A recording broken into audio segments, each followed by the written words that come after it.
بسم اللہ الرحمن الرحیم۔ السلام علیکم ورحمۃ اللہ وبرکاتہ۔ دوستو، آج کی اس نئی ویڈیو میں ہم آپ کے سامنے نماز جنازہ کے متعلق بات کریں گے کہ آیا نماز جنازہ کس طرح ادا کرنا چاہیے۔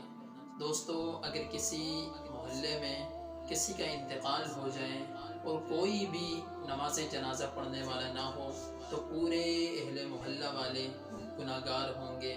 اگر کسی ایک نے بھی اس انسان کی نماز جنازہ ادا کر دی تو سب کے ذمے سے ساقط ہو جائے گا فریضہ۔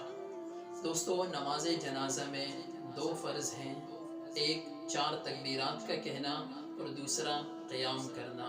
دوستو، امام صاحب جب پہلی تکبیر کہتے ہیں تو اس میں ہمیں کیا کہنا چاہیے، دوسری تکبیر میں، تیسری اور چوتھی، ان 4 تکبیرات میں ہمیں کیا کہنا چاہیے۔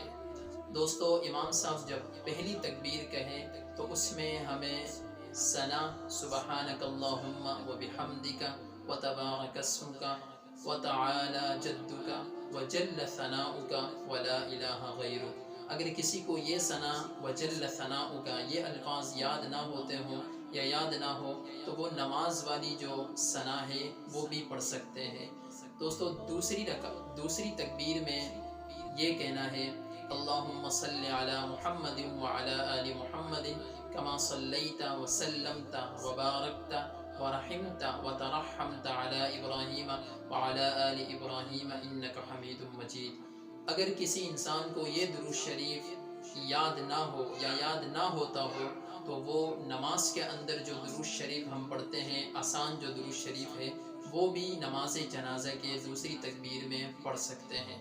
دوستو، تیسری تکبیر میں اللہم اغفر لحینا ومیتنا وشاہدنا وغائبنا وصغیرنا وکبیرنا وذکرنا وانثانا اللہم من احییتہ منا فاحیہ علی الاسلام ومن توفیتہ منا فتوفہ علی الایمان۔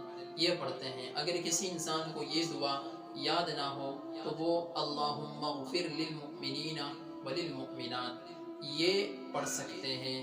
اس تیسری تکبیر میں جو یہ بڑی دعا ہے، اگر کسی انسان کو یہ یاد نہ ہو تو وہ یہ چھوٹی سی دعا پڑھ سکتے ہیں، یا یہ بھی پڑھ سکتے ہیں رب اغفر ورحم وانت خیر الراحمین۔ اس میں میت کے لیے دعا کی جاتی ہے تاکہ اللہ تعالیٰ اس کی پچھلے گناہوں کو معاف فرمائے۔ دوستو، نماز جنازہ فرض کفایہ ہے۔